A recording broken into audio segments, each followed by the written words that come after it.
there, netizen. Have you been waiting for me? Because I have been waiting for you.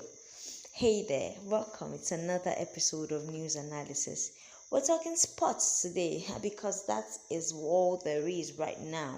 That is what is making people buzz, getting them all anxious and getting them all relaxed all at the same time. So if you're yet to subscribe to this channel, do not retain yourself. Do not hold back. Hit that subscription button this minute so we can flow on the same page. Now, coming to the news in detail.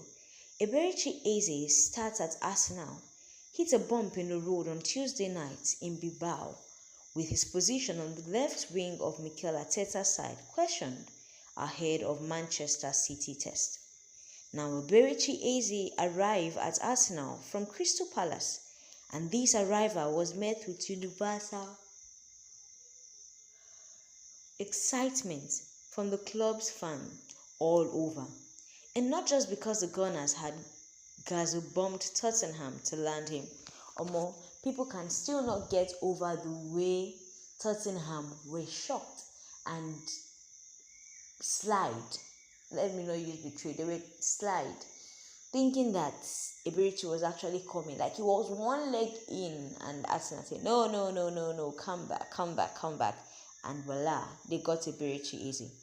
Now, Eze has been one of the most exciting players in the Premier League for the past few seasons, putting together an impressive highlight reel at Palace with his skill set and joyful playing style, almost unique. Given the keys to the Palace side, he drifted all over the pitch, causing headaches for his opponent. Like, honestly, he was always a thorn in the flesh. But that's just excellence, I would say. That's him being him. His rise has seen him become an England regular and earned him a $7.5 million transfer to Arsenal. There are few doubts that he has the potential to make the step up, and there have been flashes of what Arsenal paid for. With an assist for fellow new arrival Victor Gyökeres coming in the 3-0 win over Nottingham Forest on the weekend. Now, this £67.5 million, which was paid, must actually yield his results. But his Champions League debut on Tuesday night against Athletic Club saw reality bite for the 27-year-old. Arsenal picked up a 2-0 win in the Basque Country, but it had nothing to do with Eze anyways, who was isolated and ineffectual on the left wing. Victor was provided by Gabriel Martinelli and Leandro Trossard, who came off the bench to combine both goals. Mikel Arteta hailed his finishers, as he called them, afterwards in a message that could raise alarm bells for Eze.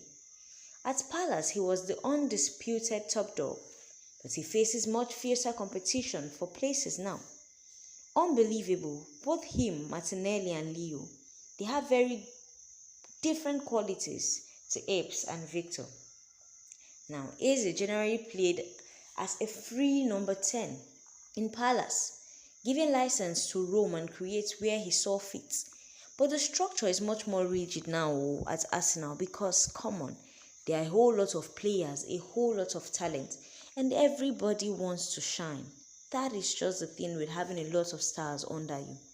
But the structure is more rigid at Arsenal under Arteta, especially on the Champions League away day.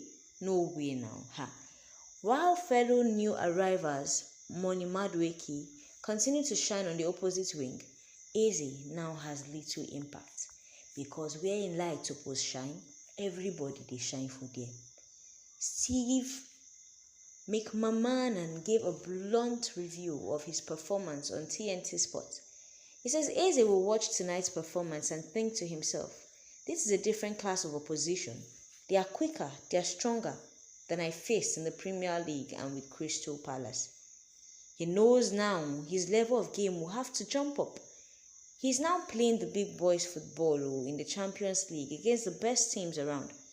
According to these analysts, he said if you want to compete, you have to be better and you have to be quicker than how you were this night.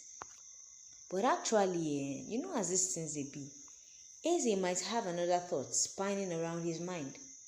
I wish Arteta would play me in my natural position. Who knows? Because now they're expecting Eze to be effective. And he's not actually effective in the left wing because it's not his thing. It's like asking a doctor to do this challenge, this cooking challenge and all. It's not his field. He won't be effective in it. And that's what they're asking Eze to do, to play in a wing that he's not effective with.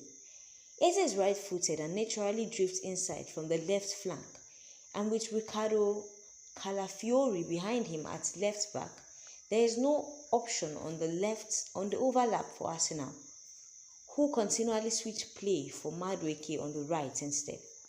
Arteta favours a 4-3-3 formation, as everyone knows, which isn't the best fit for Eze, who may have been eyeing up Mikel Merino's role with some jealousy. With Martin Odegaard missing, it was Merino who was given the captain's advanced midfield position, not Eze. But former Arsenal defender Martin Quinn thinks that he should change for Sunday. Asked for his starting, Manchester City said, there is a possibility that Eze could play as a midfielder. I would start with Martinelli on the left and put Eze in midfield. When you take out Merino, because Eze is a player that I want in the midfield. He now, Arteta, has options now when he didn't last season during the running. He was managing with one arm tied behind his back because he didn't have the options. Now he's got to find the right balance to beat Man City. The truth of the matter is Arteta has got the players. Arteta has got the team. When they say the dream team, Arteta has got the dream team. But he has to